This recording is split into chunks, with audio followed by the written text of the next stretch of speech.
6.3 is on continuity. So I've kind of given you a little preview of continuity. So it says, for some functions, you found that it's very easy to compute the limit as x approaches a. You just plug in the value a. So functions that have this property are called continuous a. So if you can just plug in like x equals 2 and get a value out, then it's called continuous. So that's actually a definition of continuous. So if you have a free response question that says a function is continuous, this is the definition that they're using. So the limit as x goes to a of f of x is the same as if you just plug in a. So think about what that means. I think it's pretty easy for you guys to think about what continuous is. Continuous means that if you just have a function, you're never lifting your pencil, right? You're just drawing the picture. You never have to hop over a point. If you have a point that's open like that, it's not continuous, because as you're drawing, you have to kind of hop over that one point. So continuous means that every point has been filled in. Makes sense? So as you get closer and closer to A, it's the same as if you just have f of A. All right, so really for this to be true, you need three things. So it needs to be defined, right? You can't plug in 2 and get over 0 or anything. The limit needs to exist, and the limit does need to equal the same as if you plug it in. Okay, so there's really 3 implied things in that definition. All right, so if f is defined near A, but f is not continuous at A, we say that f is, what do you think the magic word is? If it's not continuous, what do you call it? Discontinuous, right?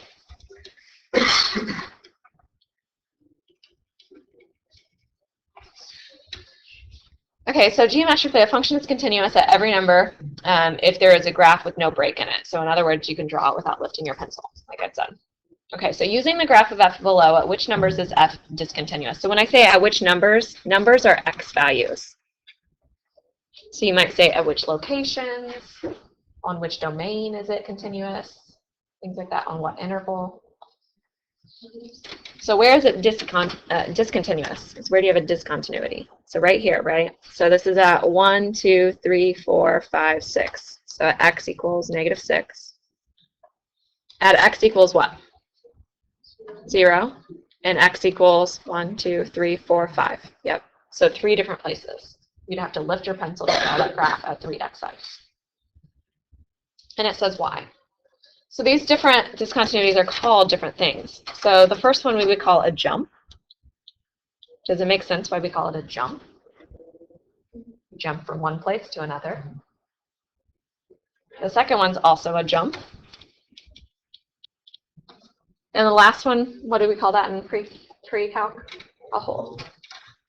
And a hole we also call a removable discontinuity. The reason we call it is because that discontinuity could be removed. We could take away the place where it's discontinuous by filling in that circle. So basically, if you fill this in, we've removed it. It's no longer discontinuous. Does that make sense? Okay. So number 2, it says, where are each of the following functions discontinuous? I can't say discontinuous. Discontinuity, discontinuous. All right, so I'm going to go ahead and factor. And I see that the x plus 1s cancel. But does that remove the discontinuity? No, it doesn't. There's still a hole there, right? So it's not continuous at x equals 1, -1. Could have got me. Because there's a hole. It would be continuous everywhere else because the shape that it is a line, y equals x minus 2. You guys see it? Except there's a hole at -1. All right, so how about this one? We know what 1 over x squared looks like, right? Hopefully by this point. Looks like this. All right, it's always positive. Yeah. So you say that there's a hole at -1? At -1 because it's what you plug in to get 0 over 0. Like -1 plus 1 gave you 0. -1 plus 1. So the x value that's making that equal to 0. All right, but then it's equal to 1 over x squared everywhere except at 0. At 0, we're saying it's equal to 2. Kind of a weird graph. So it's equal to that. So that's our graph. All right, so where is it continuous? Where is it not continuous? Continuous everywhere but 0. So at x equals 0, it's not continuous. Okay, that would be an infinite discontinuity.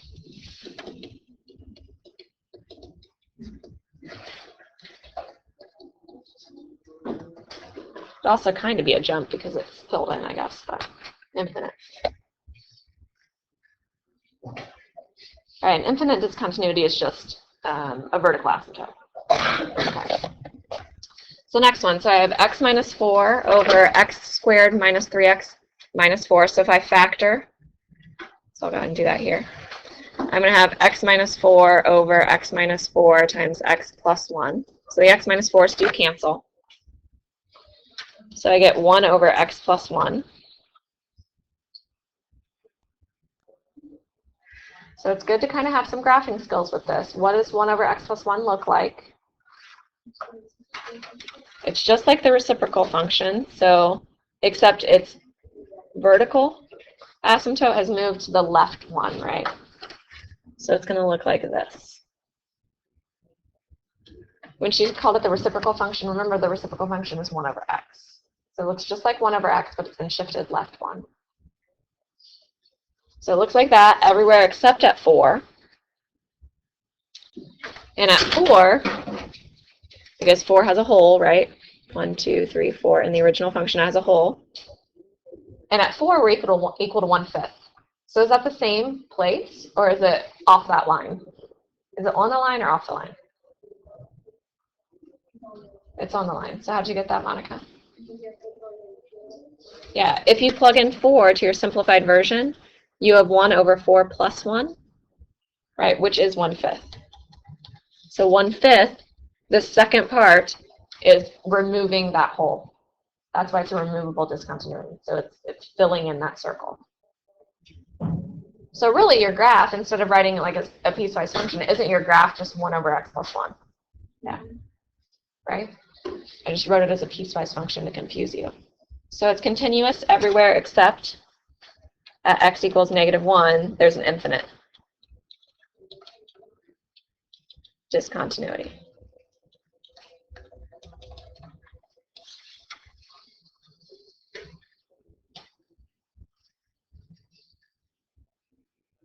Okay, but it now is continuous at 4. There's no longer that hole. It was removed. That's why we call it removable. Okay, so if I have f of x equals the greatest integer function, remember that's your step function. So you're going to have filled in on the left, open on the right, filled in on the left, open on the right. Okay, so it's looking like that. So at 1, it's popping up. At 2, it's popping up. At 3, it's popping up. So where is it discontinuous?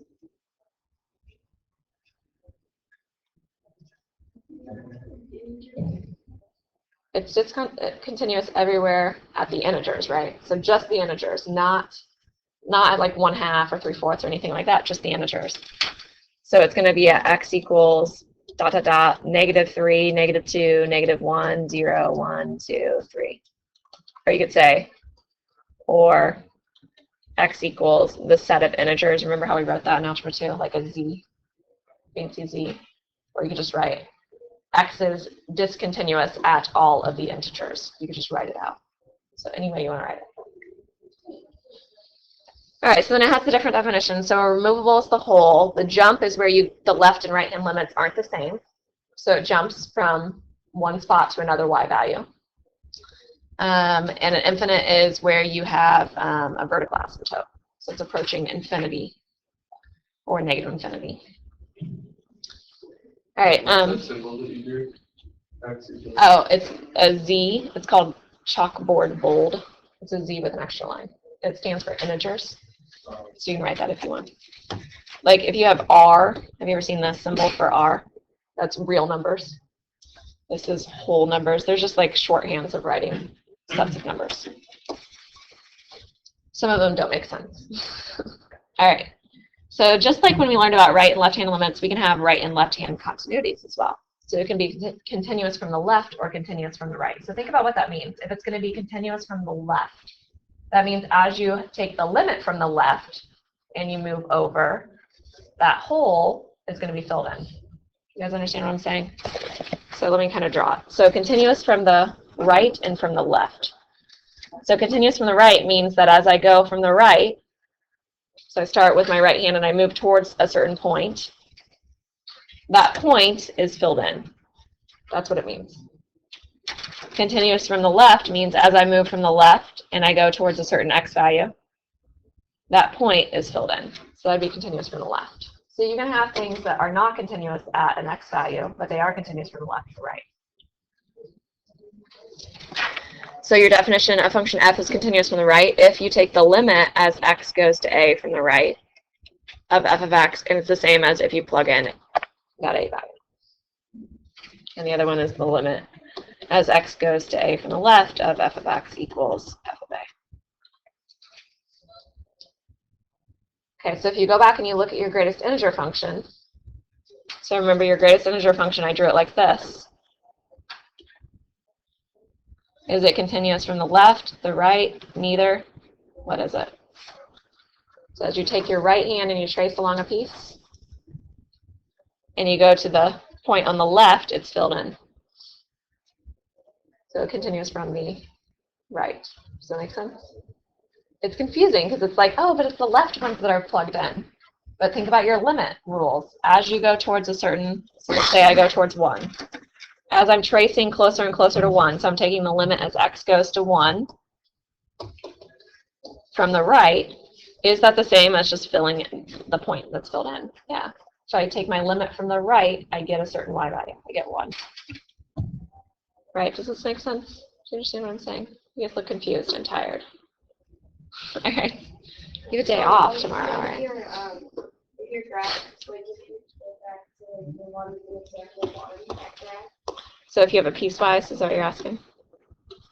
So let's say you have something like that. With this graph that I just drew, would it be continuous from the left or the right?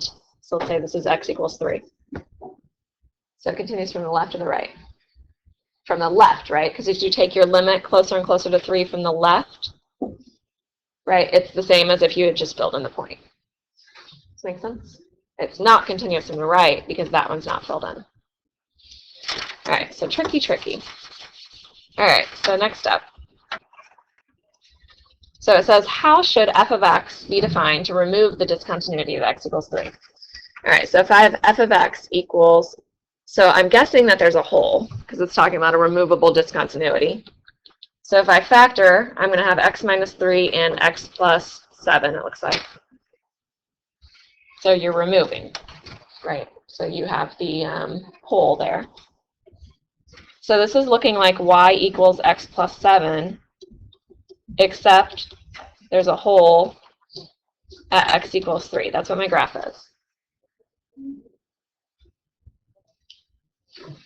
So at 3, 1, 2, 3, 4, 5, 6, 7. You're going to go up 1, right 1. Oops, I missed it. And then at 3, there's going to be a hole. Can't see it very well. Okay, so there's a hole there. I'm going to make my line really dark because I missed it, and that's what we do. All right. So what should we make it? I heard Isaac say it already. I think I heard him. I thought he said 10. I was all impressed. 10. It should be 10. Why should it be 10? You just plug into the simplified version, right? If you plug into the simplified version, when you plug in 3, you get 10. Or you could estimate and you could say, oh, my slope was 1. So if I go up 1, right 1, up 1, right 1, up 1, right 1, right, 3 units, I'm getting 10. That is the point 7, 10, or not 7, 10, 3, 10. That's what we want. We want to be able to plug in 3 and get that value. We want to remove that hole. So your piecewise function is going to look like this. It's going to be very weird. So you're going to have the thing you had before, everywhere where x is not equal to 3. And then you're going to have 10 when x equals 3. Because it's going to fill in that hole. Yes, it is easier just to say that it should be defined as f of x equals x plus 7, right? Isn't that what that is? It's the same as that line. But you have to show the part that you've now removed, that's filled it in, I guess. It's filled in that removable part. So it's saying write it as a piecewise function, showing the original function and the fact that you've removed that point, or you've removed the whole, I guess I should say. All right, next step. So theorem, so it says if f and g are continuous at a and c is constant, the following functions are also continuous. So all of this has to deal with our limit laws. So basically you can bring a limit into each of these products. So you can have a scalar multiple, sum and difference, product, quotient. So let me show you how number 3 works. All right, so f and g are continuous. So f is continuous at a means that I have the limit as x goes to a of f of x equals f of a. That's the definition of continuous, right? I'm going to say likewise, the same thing holds for g, right? G is also continuous at a. So I'm going to say the limit as x goes to a of g of x also equals the same as if I just plug the point in, g of a. This is a proof in calculus. A proof, man. Scary stuff. Not bad. All right. If I want to prove that f times g works, I want to show, you don't have to write this, I'm just writing it up here so you guys can see it. I want to show that the limit as x goes to a of f times g of x, that also equals f times g of a. In other words, f of a times g of a. You see what I'm saying? I'm going to write it out as f of x, g of x. So f of x times g of x equals the same as if I just plug the point in, f of a, g of a. That's what I'm trying to show. Okay, so I'm going to do that. So I'm going to start with the limit as x goes to a of f of x times g of x.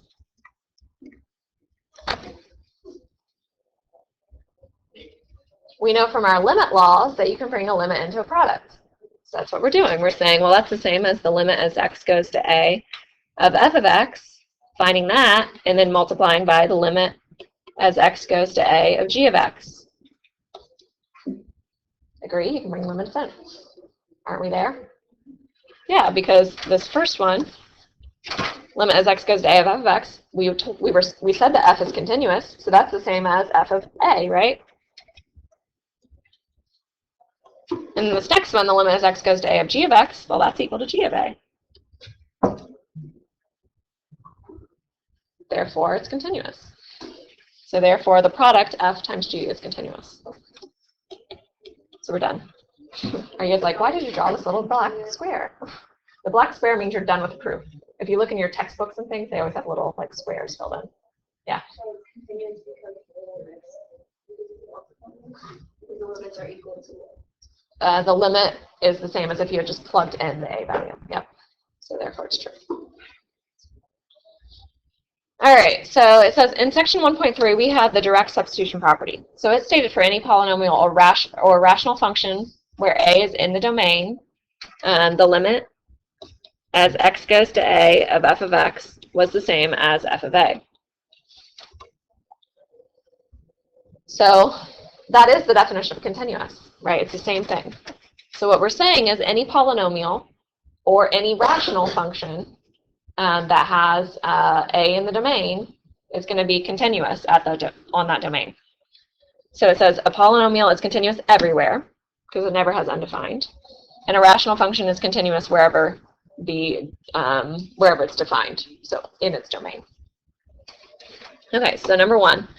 So it says find the limit as x goes to 1. All right, is this one where you can just plug in?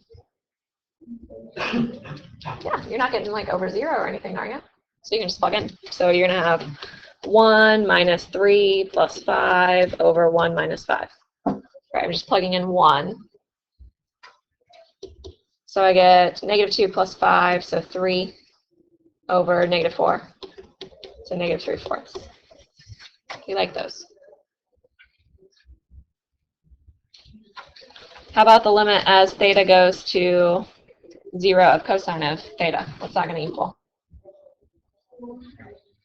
1. Right, think of your unit circle as you get closer and closer to 0, right, your angle of 0. Your x value, your cosine value is 1. All right, and then how about this other one? 0. I'm lazy. I didn't want to write it out again. I don't know why I gave you a million spaces for that. Give you lots of room. All right, so it says the following types of functions are continuous at every number in their domain. So polynomial functions are continuous, rational functions, radical functions.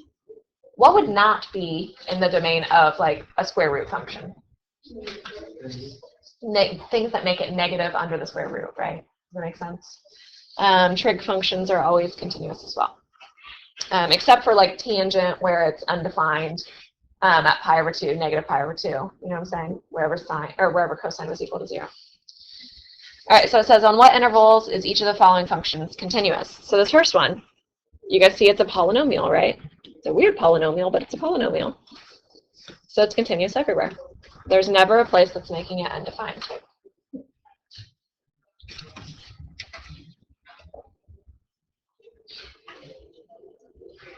All right, next up. How about this one? So let's factor the top and the bottom. The top is x minus 3 times itself. The bottom is x minus 4 times x plus 4. So nothing like canceled out or anything. So it's continuous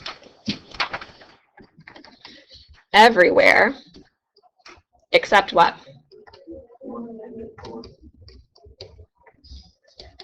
Yep. So continuous everywhere except 4 and negative 4. So if you wanted to write this out in interval notation, you'd have to skip over negative 4 and then skip over 4.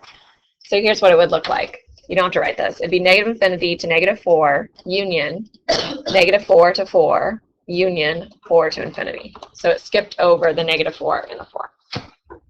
So you could write it that way as well. I think it's easier to say everywhere except 4 and negative 4. All right, so how about the next one? So we have 3 little pieces. This first piece, I have the square root of x. So it's telling us that x has to be greater than 0, right? It can't be negative. So x has to be greater than 0. Greater than or equal to, right? It can be equal. How about this next one? What can x not be from the second piece? It can't be 1. And the last one, it can't be 1 and it can't be negative 1. Okay, so think about that. So let's think about on a number line. It already has to be bigger than 0. It can't be negative 1, and it can't be 1. So open circle there and there. But we also said it had to be greater than or equal to 0.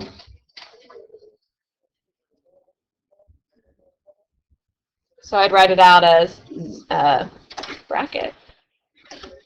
Bracket 0 to 1, parenthesis, union, parenthesis, 1 to infinity. That's how I'd write out the continuity. So continuous on that interval. Continuous on the interval. So this. All right, you could also say continuous where x is greater than or equal to 0 but not equal to 1.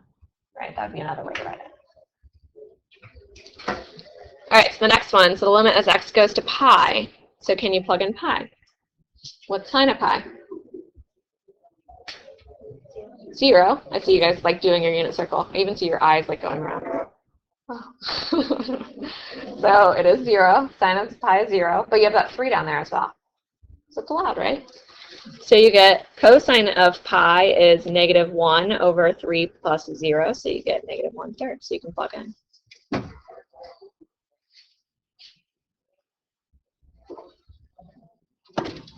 All right, and the last thing we're going to talk about is the intermediate value theorem. This is very, very important. So star it. Put it on a note card. Good thing to know.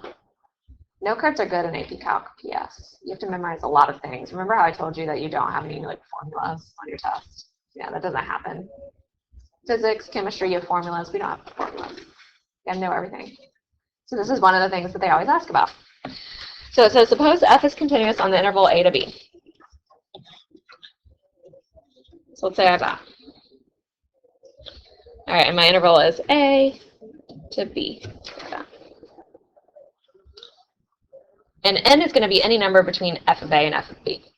Okay, so let's think about that. So here's f of a, right? It's a height. F of b is up here. So n is anything between them. So I'm drawing this a particular way because a lot of times it's used for zeros. So the intermediate value theorem, a lot of times we'll use it to prove that there's a x-intercept. Okay.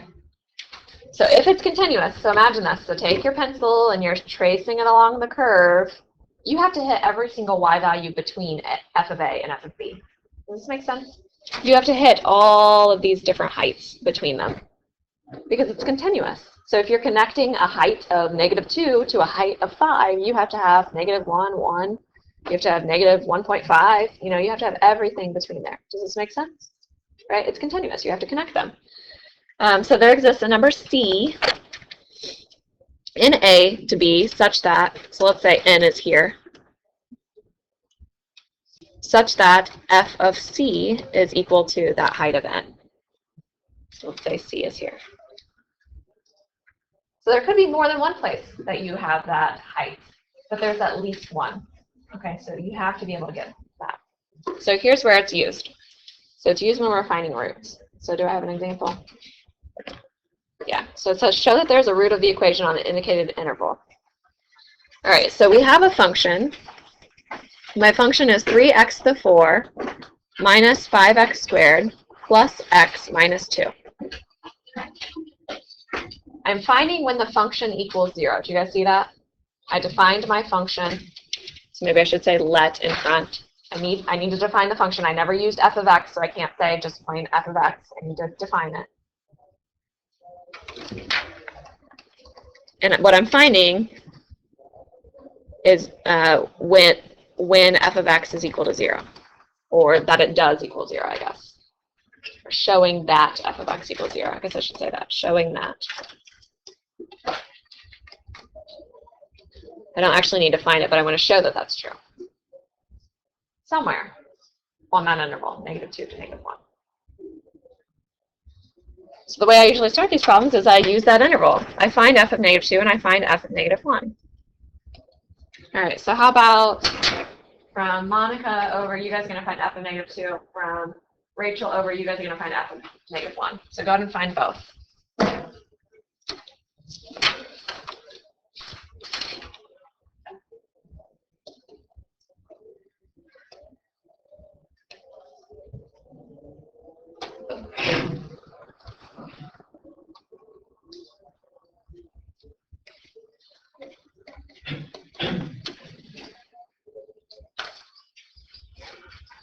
Did you guys get 24 and -5? Did you guys get this? Okay, so 24 and -5. All right, think about what that's saying. Is f continuous? Give me a justification on why f is continuous. Yeah.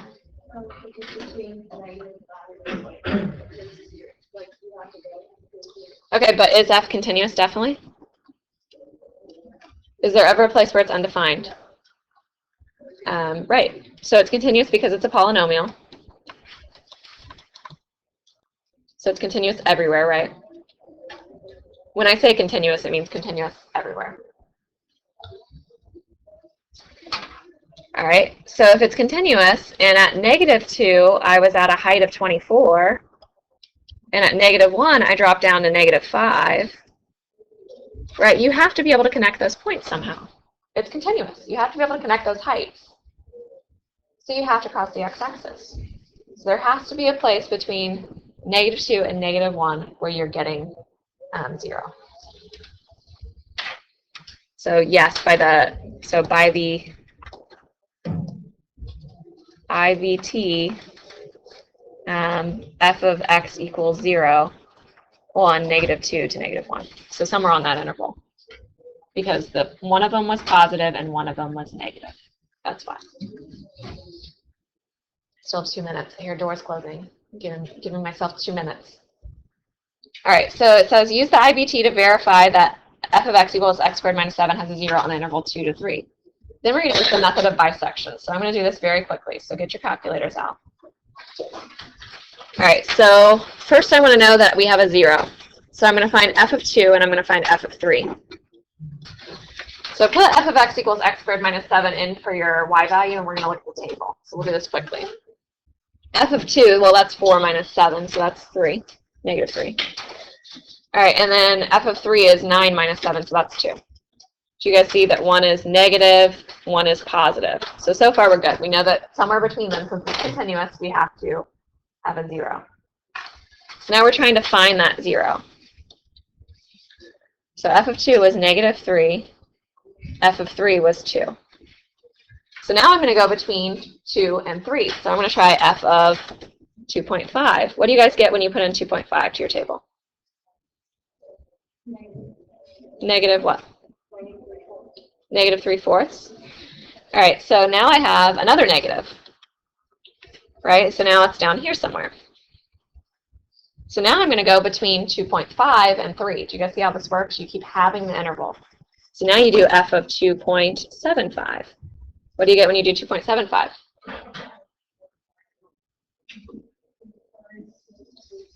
.5625. All right, and then you're like, okay, well, that's positive. So now it's between the positive and the negative. So now it's between 2.5 and 2.75. So you find what's directly between them by doing the average. So you're like 2.5 plus 2.75 divided by 2. You get 2.625. So you plug that in. What do you get there? Negative 0.109 what? 4? All right, so now you have that. So now you're like, oh, well, this is negative. So now it's between 2.75 and 2.625. So you find the average of those. All right, you're going until you get an interval of length 1/8. So 1/8 is 0.125. So it looks like this would be the interval, right? So we're good there. So it's somewhere on the interval on 2.75, no, 2.625. I should do that first, right? An interval left to right to 2.75. So somewhere on that interval.